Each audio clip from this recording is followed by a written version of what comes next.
public engagement, you will be required to make the accommodations to an amendments to what is being represented therein. Thank you, Honourable Minister. Honourable Member, Mr. Jones. Thank you, Comrade Chairman. Comrade Chairman, could the Honourable Minister confirm if he's indicating to this House that as it relates to updating of the policies, whether sport, youth, or culture, because when you look back in 2022 and 21, there is a similar indication of policy updated or to be updated. Is the Honourable Minister essentially saying in 2021, 22, and 2023, the ministry has not updated any of the policies that he made mention? Thank you, Honourable Member. Honourable Minister. Thank you very much, Comrade Speaker. So what and the Honourable Member would know this too, is that though the cultural and sport policy didn't exist. It didn't exist. And it was an elaborate process that required us to have a comprehensive engagement as well as a comprehensive submission. So even though we had set targets on getting the consultation done and the preparation that led into the consultation upon completion, because of the decision to make it a far more comprehensive policy that caters for many, many areas that were never originally included or even contemplated. And I want to take the opportunity to say how elaborate the process has been. I'll use, for example, the sports policy, of which there is a 12-member working committee, and of which there were just in last year alone, starting in March or April, in April, that they had 15 meetings, for which there were, upon completion, 86 pages covering 28 topics.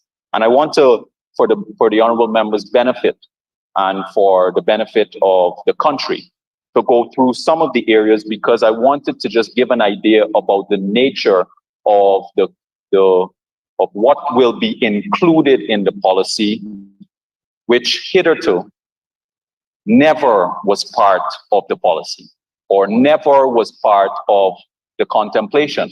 And that is why, and some of which catered for what transpired during COVID, because what we saw during that time was a very serious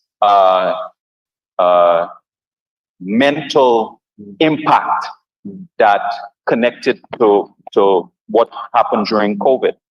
So we had included in this, I want to just touch on some of the topics, the business of sport, and maybe we can have the copy brought down here in the meantime.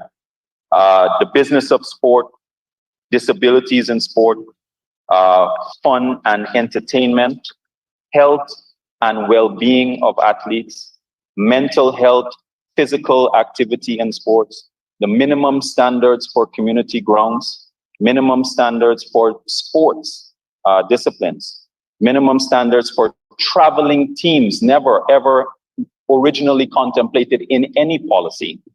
And I just wanted, for the sake of clarity and comprehensive awareness of both members in the House as well as the public, this is what was completed from our 12-member team. We also have the nexus with sport and sports organizations and their policies, sport in school, sports academy, sports awards, incentives and prizes, sports and media, unity and social cohesion, women and girls in sport, all of which, and there's a lot more, but I wanted to just touch on some of those areas to get an idea of how the the framework of the sports policy has changed and why it took so much more time. Having said that, for people who are connected to the area and have been part of the composition of the committee, and they've had an extensive career in sport, they have been extremely satisfied with what has been presented so far. And we are looking forward to having the public consultation this year, which we will have at our sports conference.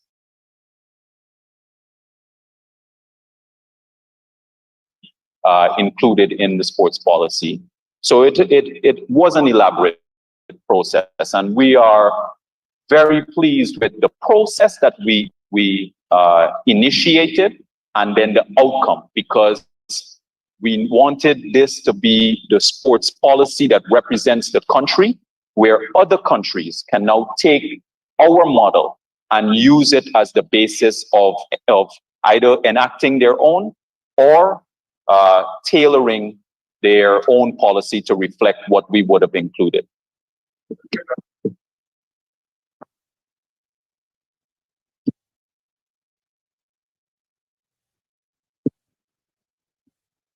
Thank you very much, Honorable Minister. I will now put the question. Honorable Member, Ms. Flubes. Thank you, Comrade Chair. Following up on what the Minister just gave us his response, I would like to know what areas of expertise this 12-member committee is made up of.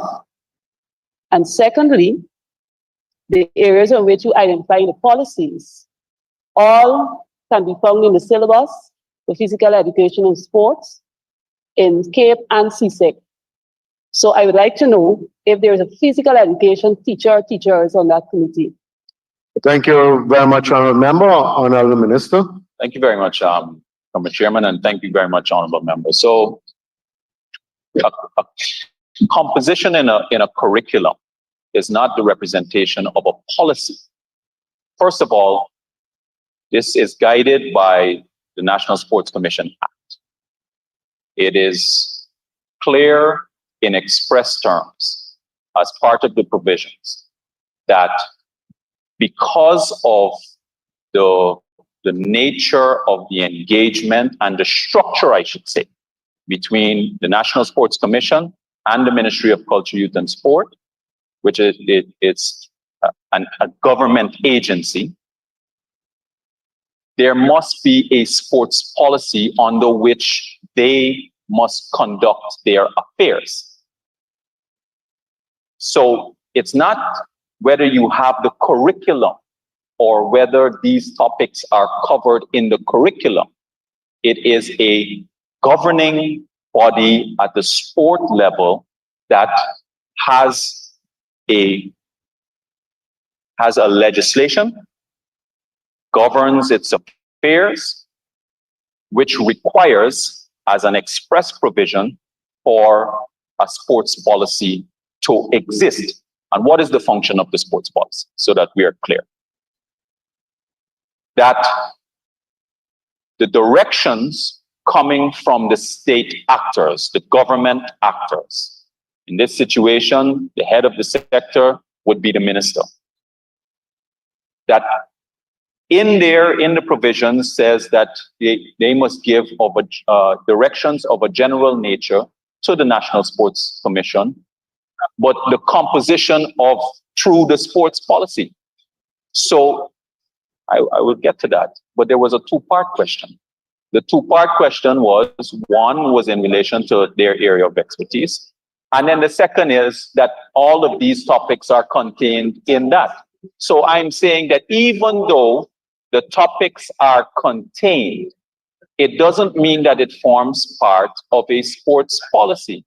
Having said that, I just wanted to answer the first part of the question. I don't have their CVs on me. All of them have had extensive careers in sport and also sports training.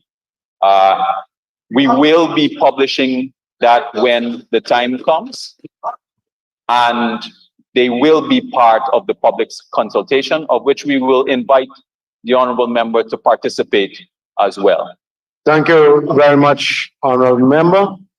Honorable member, Mr. Jones. Thank you. Mr. Chairman, I want to take the minister back to the indicators because he hasn't given a specific answer whether yes or no. Based on these indicators, it states, as I went back to 2021, 22, and 23, that in terms of policies that will be updated by his ministry, whether in culture, youth, or sport, it's an indication that the target is 2. And I'm asking the minister again, because it is reflected in 21, 22, 23, and here again in 24. Essentially, the minister, are you saying that in 2023, this target of 2 that you set out to achieve was not? And the second question is the minister's response seems to be focused exclusively on sports and not culture or youth. And again, in his indicators, it has 2 policies. So is it sport and sport are the 2 that he's referring to, our sport, and which is the other policy that he's making reference to, or he has not made reference to, rather? Thank you very much, honorable member. Honorable minister. Yeah, thank you very much, Mr. Chairman. And I think if the honorable member was paying attention, I said at the outset that there were 2 policies. It was culture and sport. And we have completed the cultural policy. Again, it now requires us to now take that into the consultation process. So, no, if that's false, we have completed what we are required to do in terms of its framing, its submission. We now take it into the public consultation, which, having said that, I know very clearly, and I can pull up all of the articles that are connected to the statements made by the APNU AFC administration during their tenure about the cultural policy and the sports policy, which was never completed. Those were, thank you, I'm glad he said that that was a fact. We have completed what we were required to do in relation to getting our draft done. Now we take this into the baptism, and the baptism will happen this year. So we are satisfied with what we have been able to either update or complete, and then take it into consultation this year. Thank you very much, honorable minister. Honorable member, Mr. Jones. Thank you. Finally on this point, Chairman, could either the Ministry of Finance remove yes to achieving in 2023 the completion of 2 policy, because this document in 2021, 22, and 23 is misleading. None of the policies are not completed, and therefore you can't put it as a target that has been achieved. Thank you, sir. Thank you very much, honorable member, for your comment. I will now put the question, which is that the sum stated for Agency 44, Ministry of Culture, Youth and Sports, current expenditure, Program 441, Policy Development and Administration, stands part of the estimate. Those in favor say aye. Those against say no. The ayes have it. The sum stated stands part of the estimate. I will direct members' attention now to pages 216 and 217, and I propose the question that the sum stated for Agency 44, Ministry of Culture, Youth and Sport, current expenditure, Program 442, Culture, stands part of the estimates. Yes, Chair. Honorable member, Ms. Flubes. Thank you.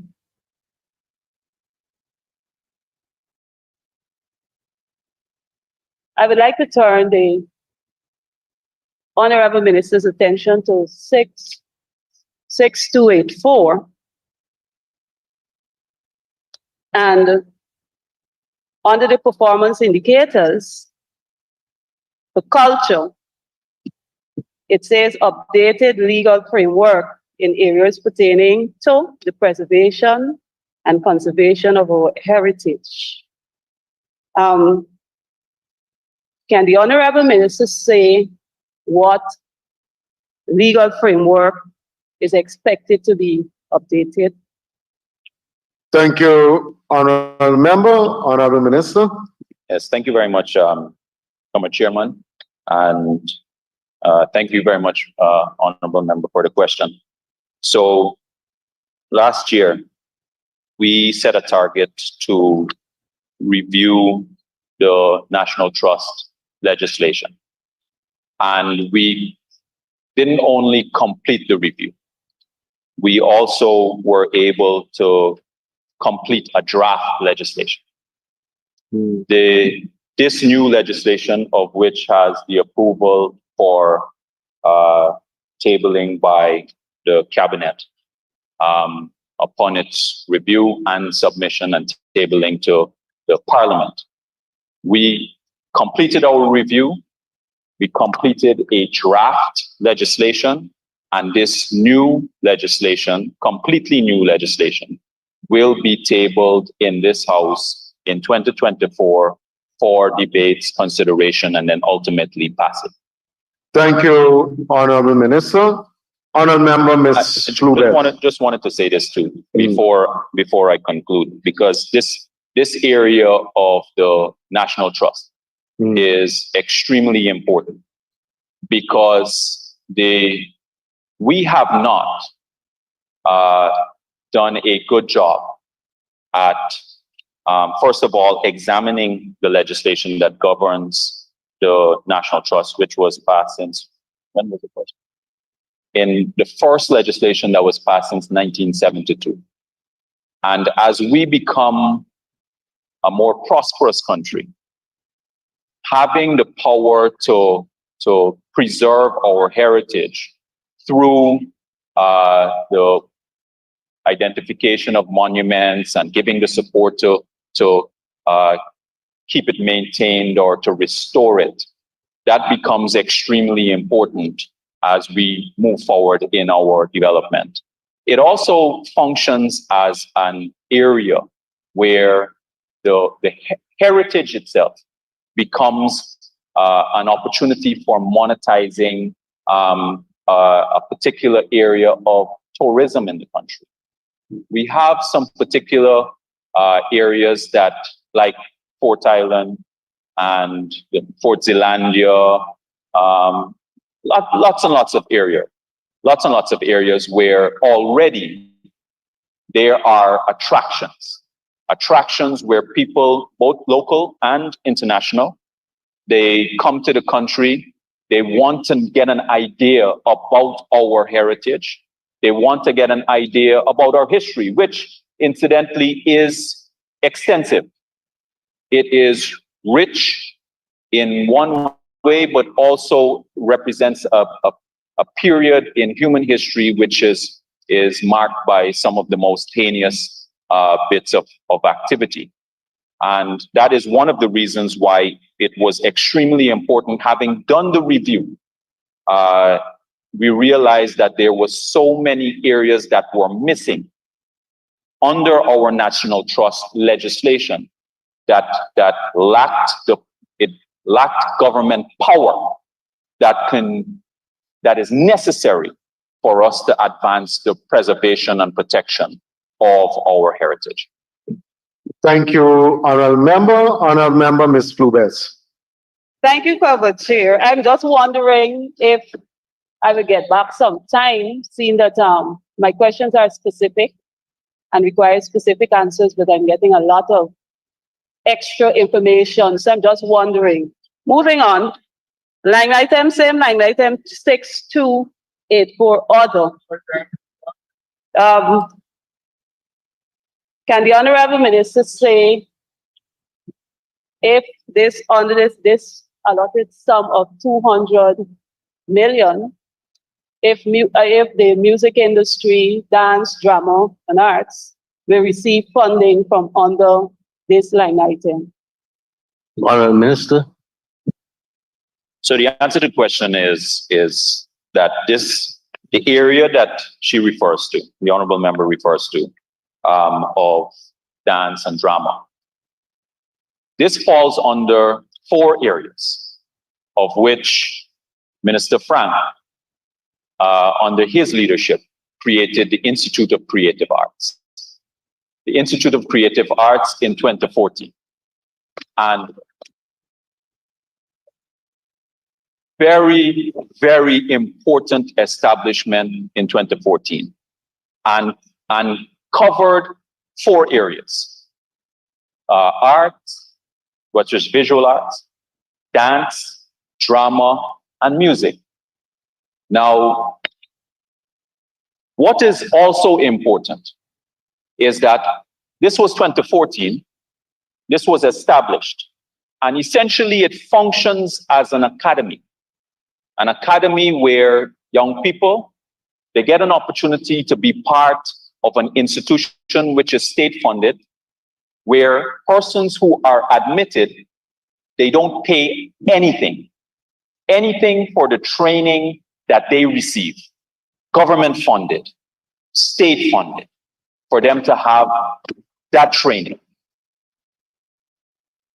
And under Minister Frank's vision and leadership, and the People's Progressive Party government back then, when this was established, there had been no move towards getting the institute registered through the National Accreditation Council, which would have been the absolute necessary step, so that when those young people are receiving their certificates, that those certificates that they're receiving are from a registered and accredited institution. So I had an examination of what transpired during that period of time, and I saw the statement being made by the previous administration on the Institute of Creative Arts. So they were of the view that this came from an article in 2017.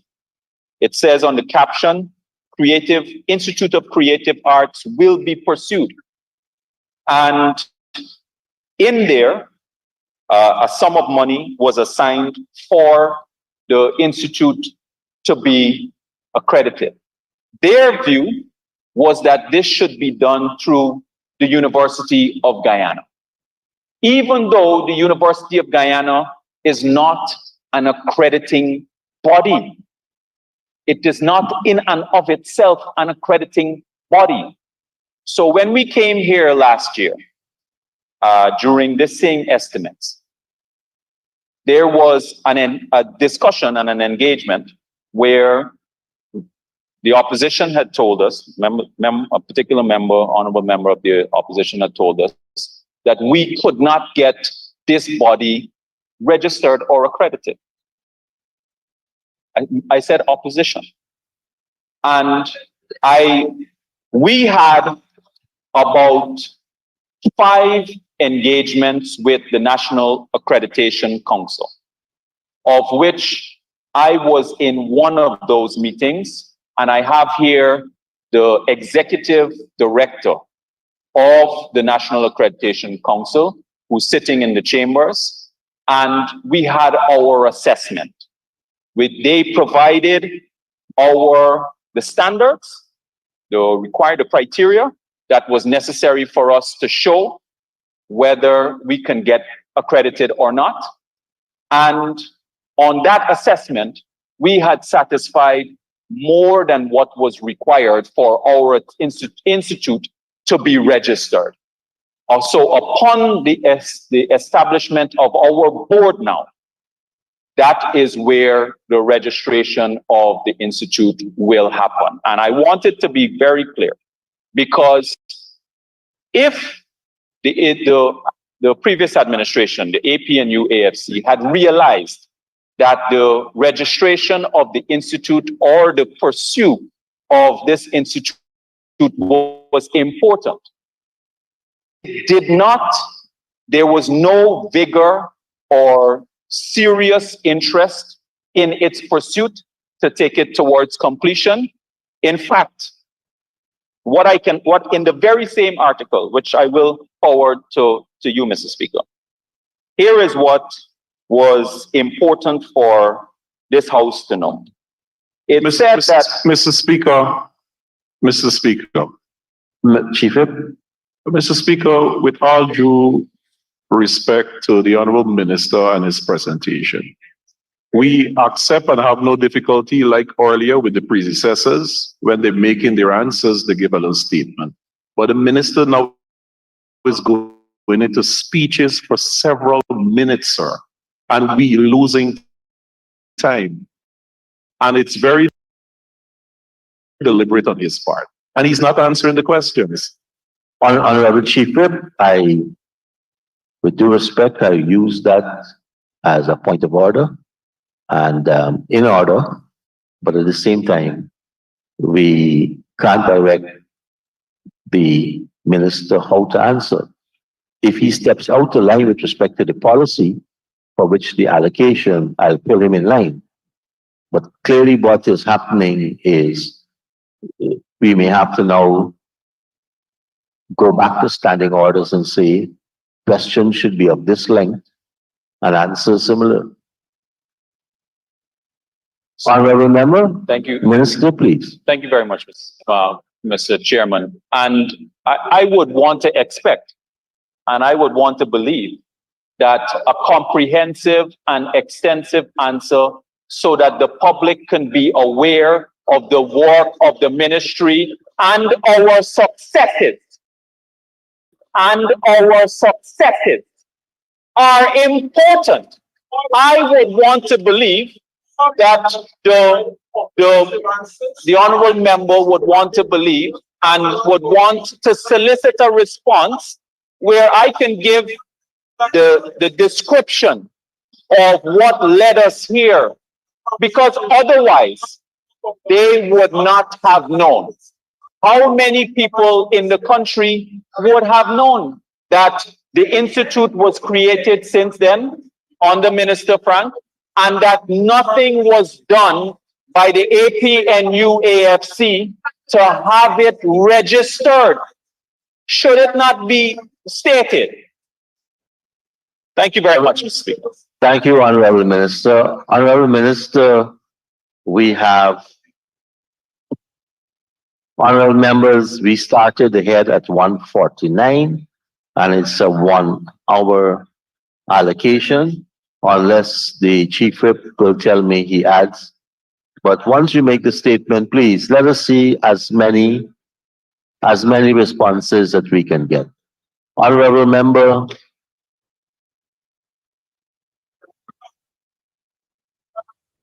Honorable members, yes, we are still Honorable Member Ms. Nima Flubes.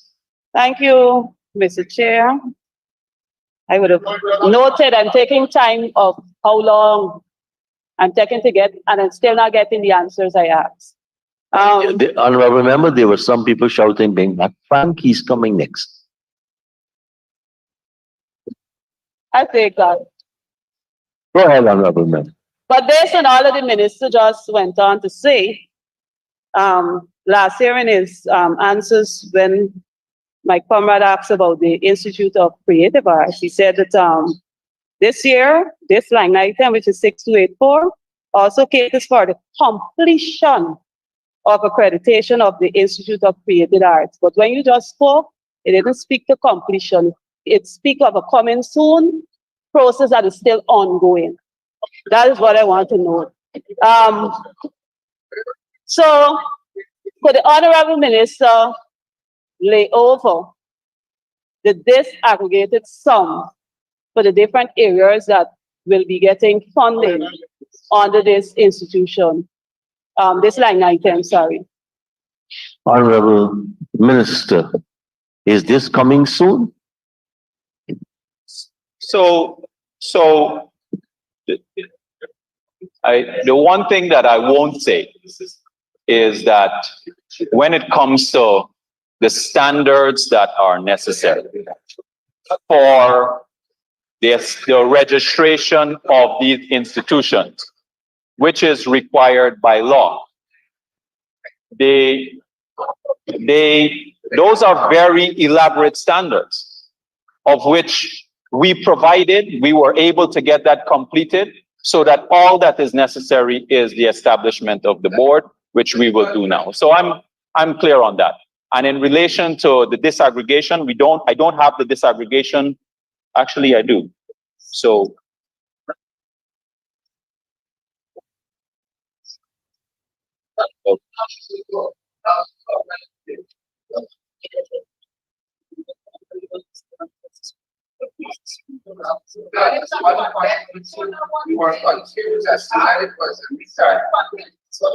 okay, so under this line for the honorable member, 6284, you have the School of Dance. You have $10 million. On the boroughs, you have $16 million. It's actually 10,151,000. 16,479,200. Under the School of Music, it's 15,662,000, and for the National Dance Company, you have 4.5 million. Thank you, Minister. Honorable Member, Ms. Nima Flubes. 6294 order. Line item 6294 order.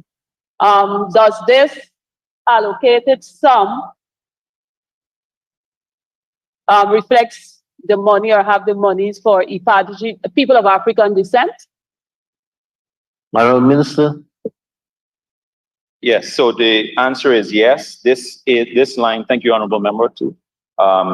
This money is contained in this line, first of all, and the sum is the same for $100 million. Thank you, Minister. Honorable Member, I now put a question that the sum, honorable members, I now put a question that the sum stated for program 442 Culture current expenditure stands part of the estimates. Those in favor say aye. Those against say no. Ayes have it. The sum stated now stands part of the estimates. Honorable members, I invite you to turn to pages 218 and 219. And I propose the question that the sum stated for program 443 Youth current expenditure stands part of the estimates. Honorable Member, Ms. Nima Flubes. Thank you, Committee Chair. Line item 6284 order. What programs are listed under here for our youths, if any? Honorable Minister. Can the honorable member please repeat the question? Line item 6284. What programs are covered for our youths under this line item? Yeah. It's not programs that are covered here.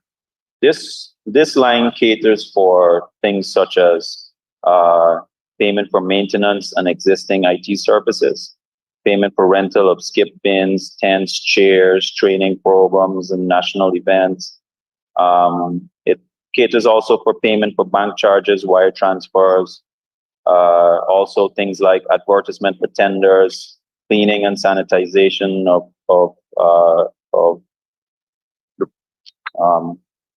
cleaning and sanitization, payment of digitization of curriculum for the YEST centers, and then also professional services for development of tracer studies.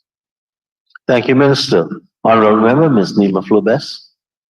Thank you. 6302 training, including scholarships. Are there any scholarships for our youths to attend University of Guyana or any program at an accredited institution here? Honorable Minister. The honorable member, thank you very much, Mr. Chairman. And the honorable member would know that the training line where people, young or middle-aged or more mature can get support for the University of Guyana would come under the GOAL program, and it would be under the Ministry of Public Service. Thank you, Minister. Honorable Member, Ms. Nima Flobes. Honorable Member, Honorable Mr. Mahipal.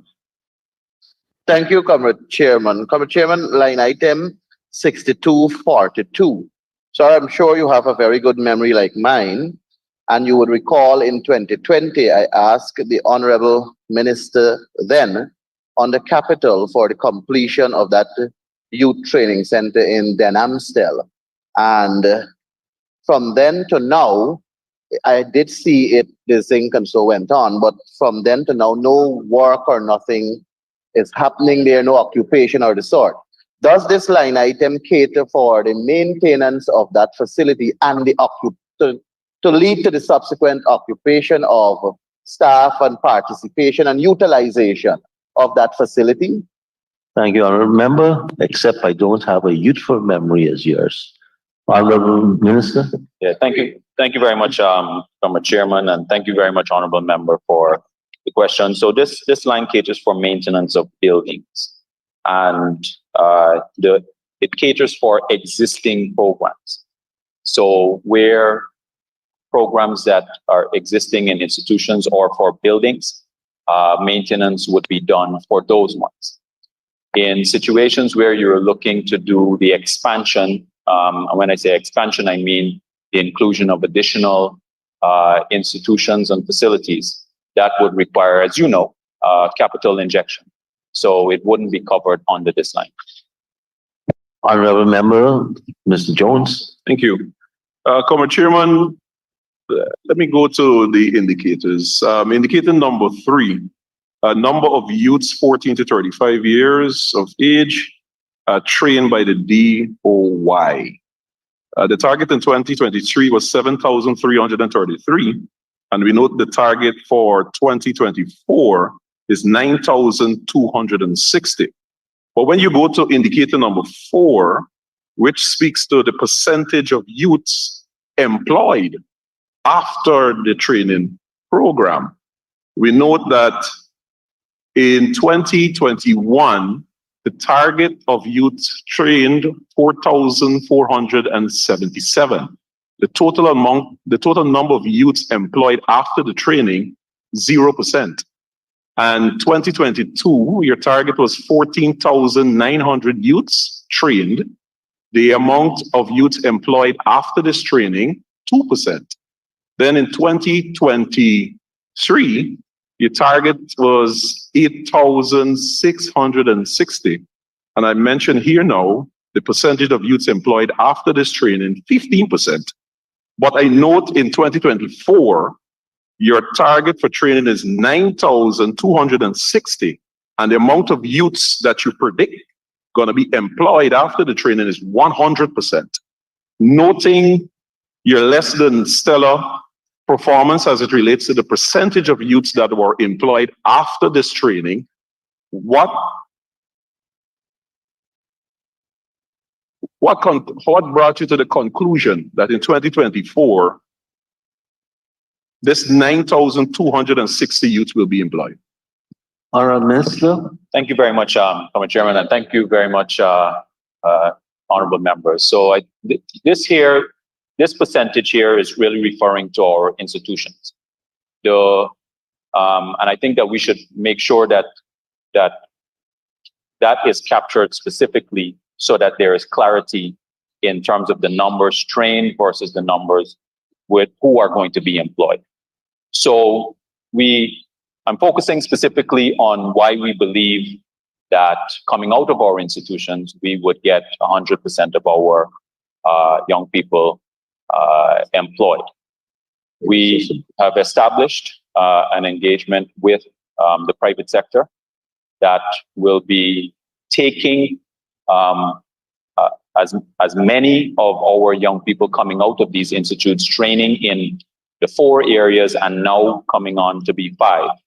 carpentry, plumbing, electrical installation, and masonry, of which we reformed and now have, for the first time ever, and I really wanted to stress this, for the first time ever, despite the fact that these institutes have been in existence for a very, very long time, they have never issued a certificate that from CTVET. They have never done that, ever. So it was never accredited, never registered. We did a tremendous amount of work in the last year to ensure that our institute is now delivering to young people, when they complete our course, a CTVET level 1 program. CTVET level 1 program, which now can be taken to anywhere in the Caribbean once it's registered with CSME. So the answer to the honorable member's question is that from those institutes, because we have had that engagement with the private sector already on a number of occasions to say where the demand is and how many persons they are searching for in those areas, we are confident by the establishment that we would get them into employment. In fact, within the time that this was completed, the submission of this information to the Ministry of Finance, we were already able to get a number of them into employment. But yes, it is going to be a big jump for us to hit the target of 100%. But because we are confident about the demands in the market, we believe that it's something that we can secure. Thank you, Minister. Honorable members, I now put a question that the sum stated for program 443 youth current expenditure stands part of the estimates. Those in favor say aye. Those against say no. Ayes have it. The sum stated now stands part of the estimates. Honorable members, let's turn to pages 220 and 21. And I propose the question that the sum stated for sport program 444 current expenditure stands part of the estimates. The honorable member, Ms. Nima Flubes. Thank you, Comrade Chair. Line item 6291.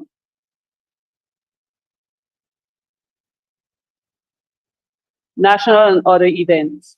I would like to turn the Minister's attention to the performance statement and indicator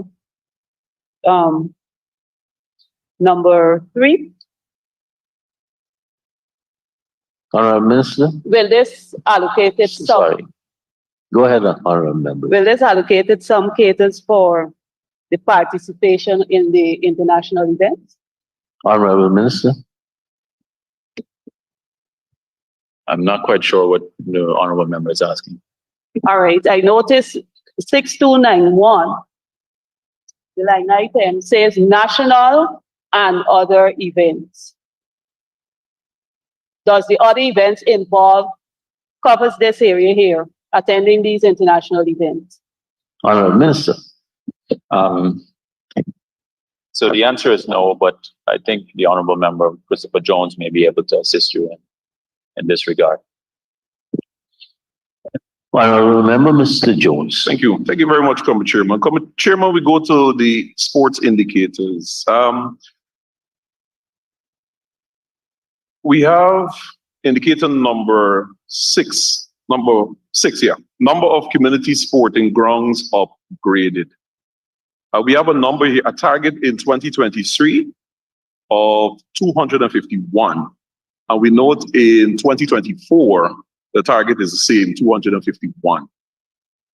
Could the honorable minister please name those grounds? Honorable Completed Minister. in 2023. Yeah, I don't have the list with me now, but I would be able to do so for 2023. We've set a similar, exact number actually, because what we said is that we will continue to do this work in phases. As you know, and this used to be handled through the National Sports Commission. It's not handled there now anymore.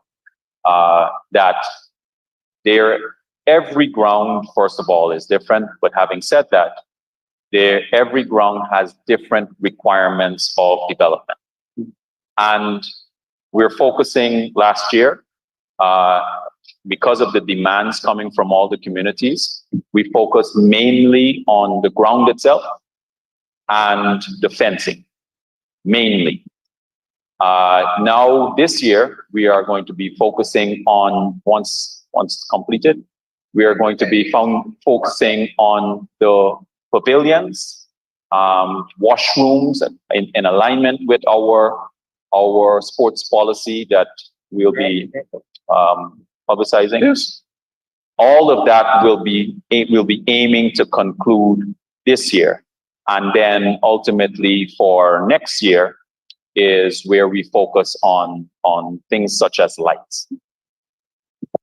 Thank you, Minister. Honorable Member, Mr. Jones. Thank you very much, Comrade Chairman. Thank you very much, Comrade Minister, for the information in terms of what work's going to be done on the ground. For clarity, sir, indicator number 6, number of community sports in grounds upgraded in 2023, 251. And the target for 2024, 251. Could the Honorable Minister please give us the name of the grounds for 2023 and the name of the grounds that will be upgraded in 2024? No, I just responded. Honorable, I've answered that question, Ms. he's answered the question. He said, Honorable For my Member, clarity, Mr. Jones. for my clarity, sir, could the Honorable Minister please, could the Honorable Minister please provide the answer again? I missed you. Sorry, my apologies. We got distracted, Honorable Minister. In fact, yours truly didn't hear either. So I said I don't have the names of the grounds with me, but For I can Here. for 2023. And Would the you lay that? explanation was that because we're doing them in phases, Yes. exactly the same grounds that you would have received the support last year, they're going to be receiving the support. Yeah, we're going to be receiving the support this year to do the additional projects that are required. In fact, I suspect that based on the allocation, and you would see the allocation that we made the announcement for, is that it'll be $1 billion. It is $1 billion. It means now, and that is by far the largest allocation that in any budget presentation that we've ever had. Big up yourself. Big up. So Take a big up. thank you. And you know just as well as I do that community grounds need that level of support. They need it. In fact, you can easily spend on a community ground in excess of $30 to $50 million. In excess of $30 to $50 million. And just to bring it up to a certain level, depending on its size and its usage expectation. Having said that too, there are a number of grounds that have already have particular levels of development that won't require the scale of investment. And that's why we believe that we will surpass the 251 target. Out of that 251 target though, I must state for the record, and I stated it during my presentation, was that we gave 100 Amerindian communities, the hinterland communities, we gave them $1 million each. And the Ministry of Amerindian Affairs also gave them another $100 million. So in total, 200 Amerindian villages and communities were able to receive $1 million for the support for the development of their ground. And we are going to continue to do that this year and every single year moving forward. Thank you very much, Minister. Just for some time management, we have exhausted the 1 hour. In fact, we've gone over by 5 minutes. And the Honorable Chief Whip for the opposition has allocated the remaining 20 minutes of savings to this head. But I wouldn't deduct the extra 5 minutes, Honorable Chief Whip.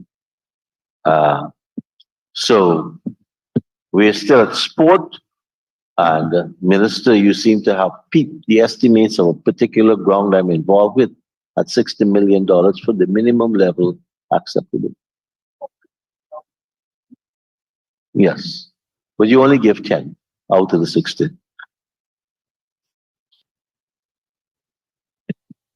Honorable members, Honorable Member Mr. Duncan, Generous Speaker, my good friend. that is the same clarity that we're looking for. Mr. Speaker, on the same line item, I think there's a fundamental difference between upgraded and upgrading. I think one is past tense and one is a present continuous tense. Yes, I think think that's your English grammar language. is perfect. We have hundreds of grounds that were upgraded. They've already been upgraded or they're in the process. And that is the clarity we're looking for on this particular subject matter. Thank you for The honorable member is making a fair comment. So you can continue to upgrade community grounds. And for as long as you have a government here based on the system that we currently have, all of those community grounds will require support for upgrade. All of them. So the question is, was there an upgrade? Very simple. Was there an upgrade? And I know that you are saying English language is very simple, of which I would want to believe that there was an upgrade, very simple, in the explanation provided. So we're clear about the necessary investment, as the speaker just said, that on his ground alone, or when I say his ground, the ground that he's involved in terms of being part of the leadership there, that ground, which is already in existence, that already has facilities, that ground is taking $60 million based on the assessment that he just shared with us. So it means that you will always have, as a government, you will always have to put in investment into community grounds, which is, of course, the lifeblood of all communities. Was there the upgrade? And the answer is yes. Thank you very much, Minister. Honorable members, I now put a question.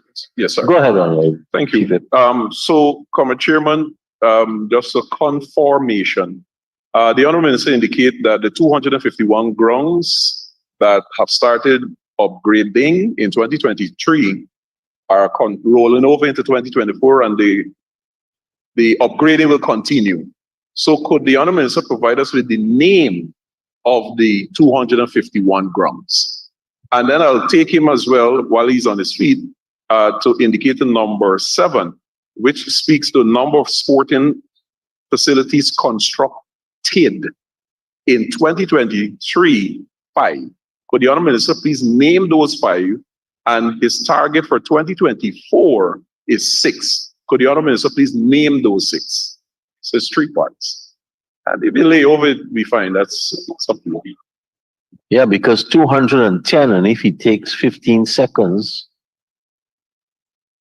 Mr. Chair, we would cut Ministry of Health by half to allow the minister to read out the 251. Honorable Minister, you have a challenge, so go ahead. Thank you very much. They love you, Frank.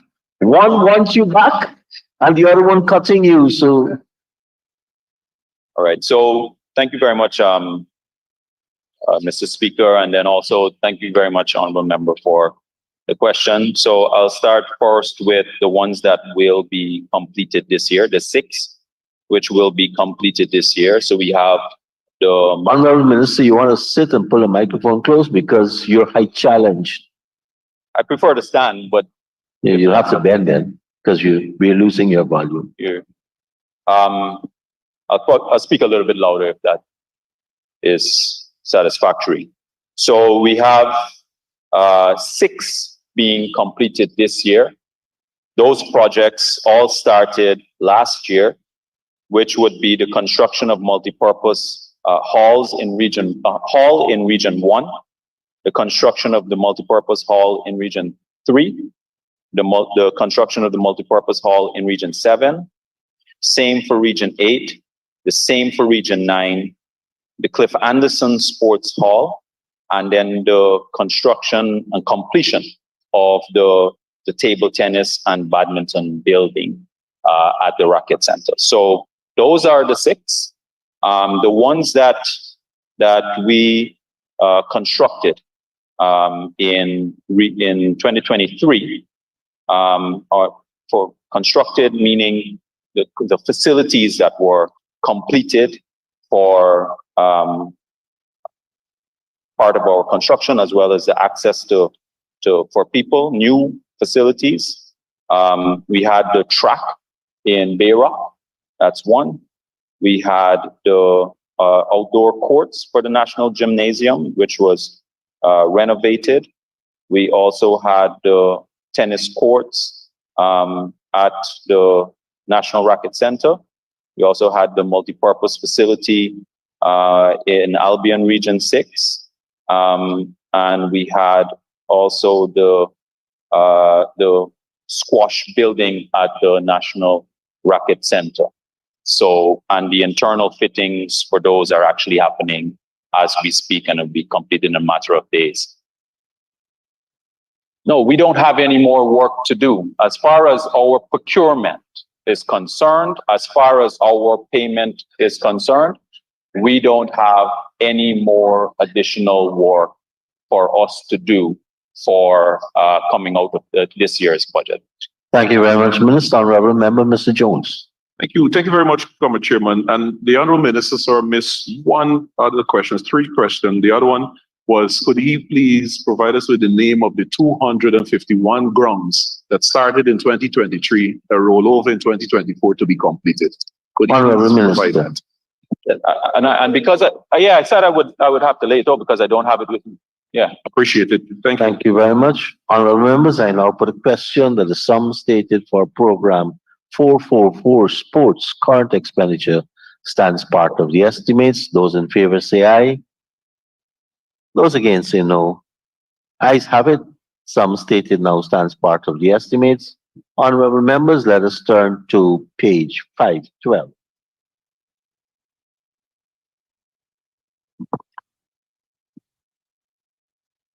And I propose the question that the sum stated for program 441, regional development, policy development and administration, capital expenditure stands part of the estimates. Honourable Member, Ms. Nima Flubes.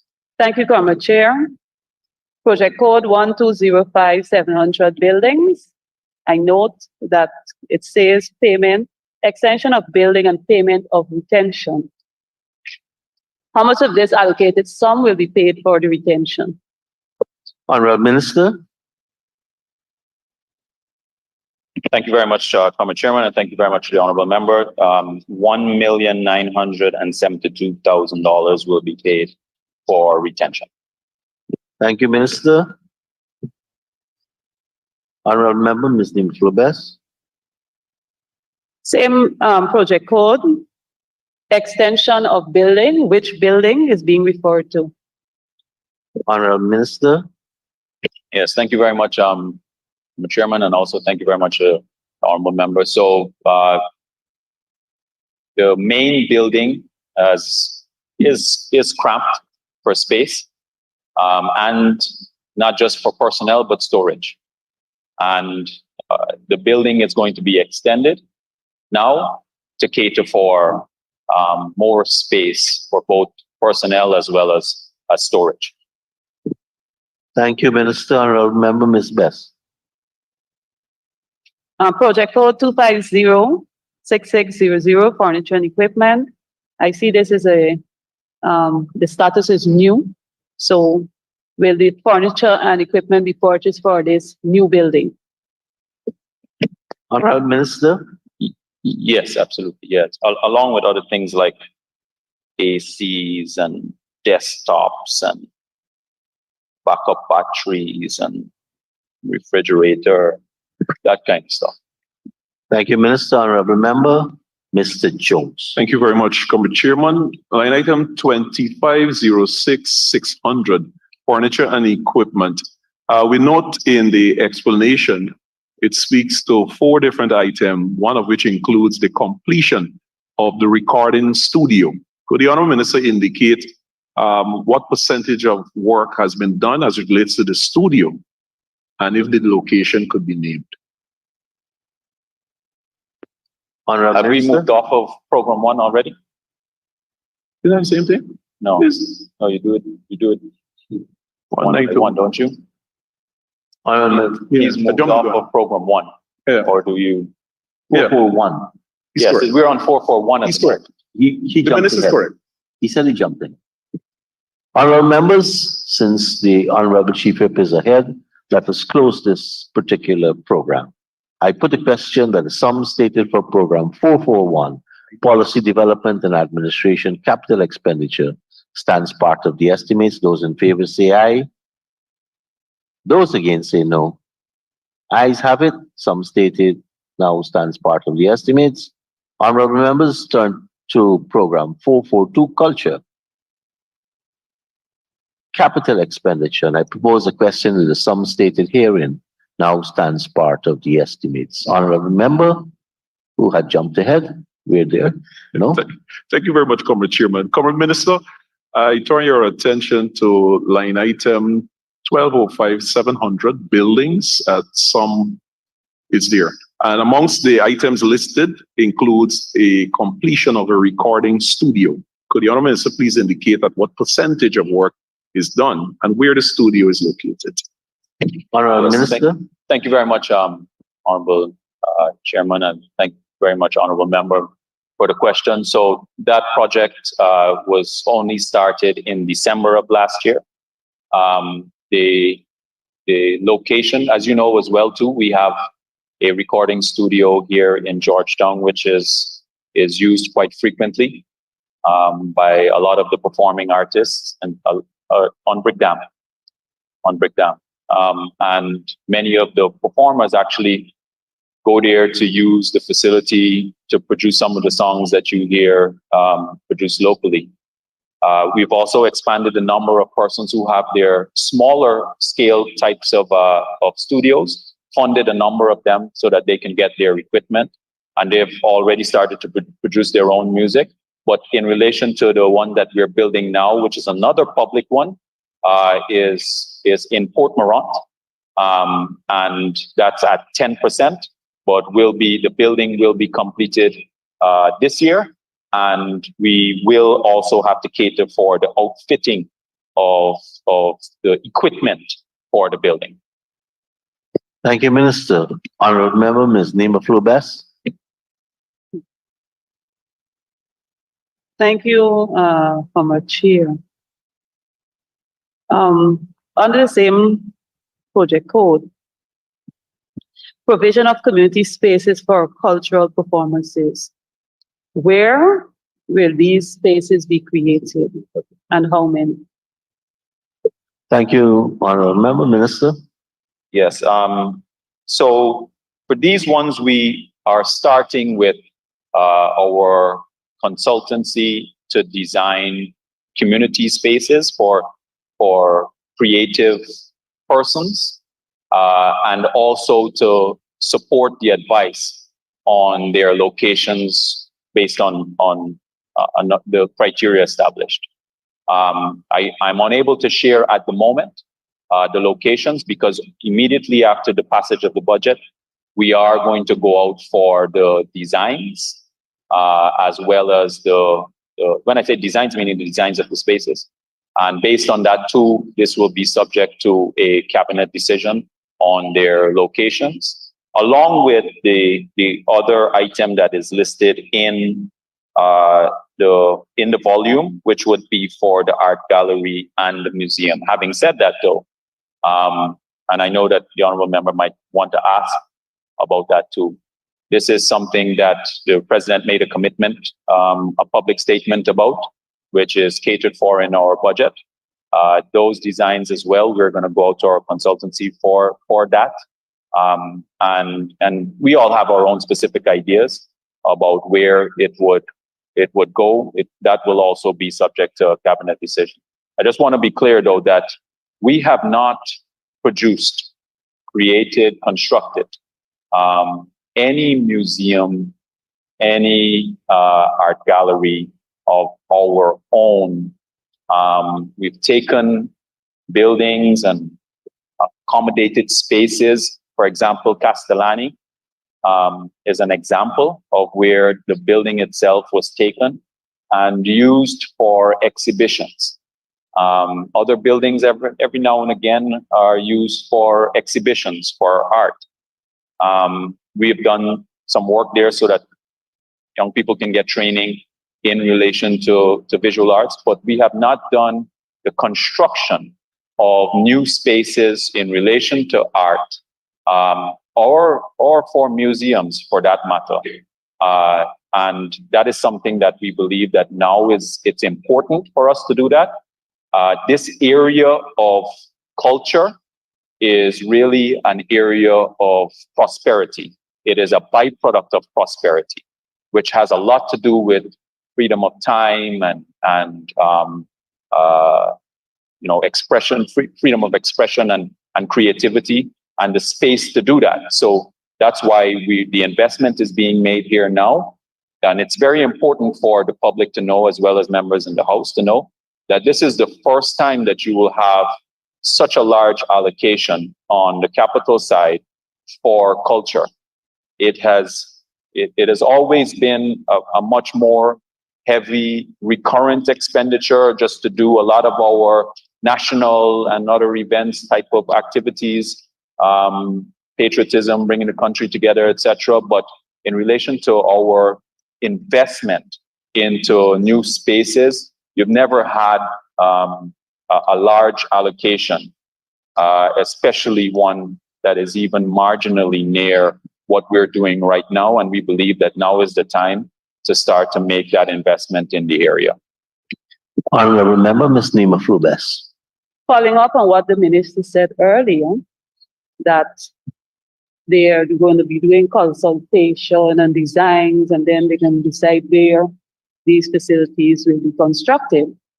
I would like the Honorable Minister to tell this House how much of this allocated sum will be used for the completion of the recording studio.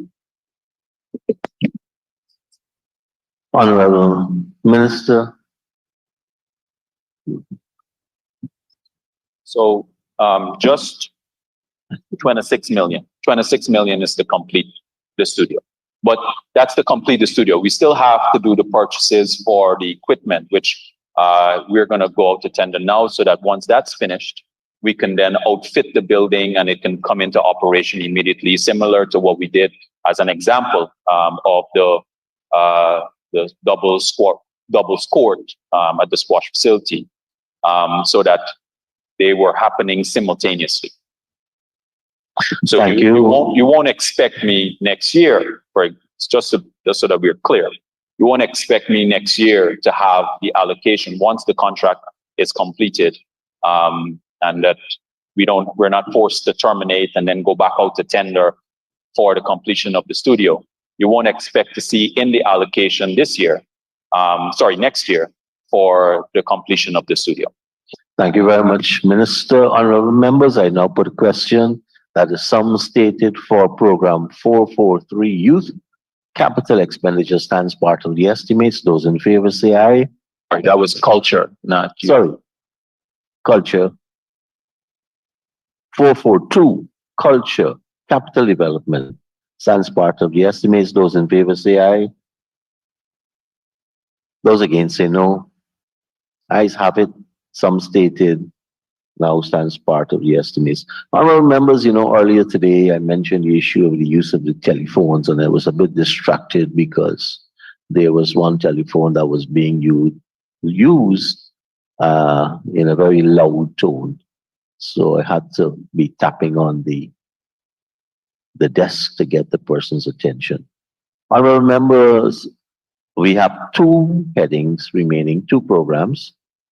And the Honorable Chief Whip for the Opposition, I stopped the clock, has said we can take a few minutes from the Honorable Minister of Health's program. No? Honorable members, then Honorable members, we have now exhausted the time that we have added. So I'm now forced to put programs 443 youth and program 444 sport, both capital expenditure. And I put the question that the sums stated for these two programs now stand part of the estimates. Those in favor say aye. Those against say no. Ayes have it. The sum stated now stands part of the estimates. On your behalf and my own, let us thank the Honorable Minister and his staff for a most interesting defense of the agency. Thank you.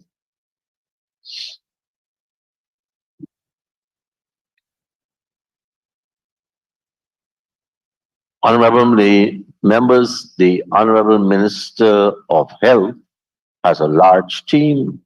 Recognize the Chief Medical Officer in that team. And we will have to sanitize this section too. So give us a few minutes to get this impressive team from the Ministry of Health in place.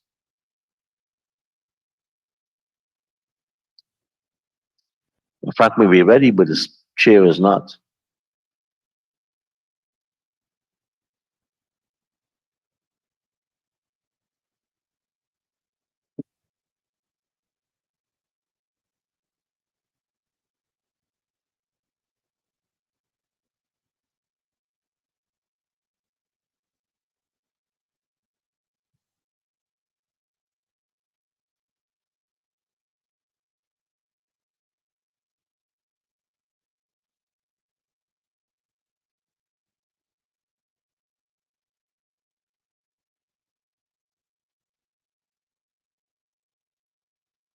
Honorable Minister, you only need two persons?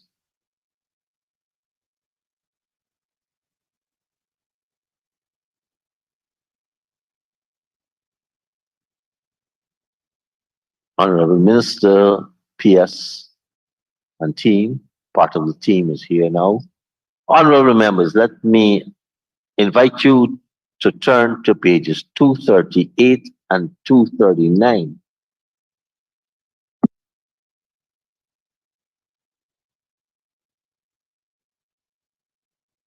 And I propose the question that the sum stated for Agency 47, Ministry of Health, Program 471, Policy Development and Administration, current expenditure, stands part of the estimates. The Honorable Member, Dr. Karen Cummings. Thank you, Mr. Chair. Mr. Chair, I'm happy to represent close to 50% of this population as I interrogate the Honorable Minister, Dr. Frank Anthony, and scrutinize the budget 2024, which has a whopping $129.8 billion Honorable Member, Dr. for the Cummings. transformation of the health sector. Dr. Cummings. And so, An observation. You know, when I started in politics, I said, once you sit in the National Assembly, because we are national MPs, we represent 100%, not 50.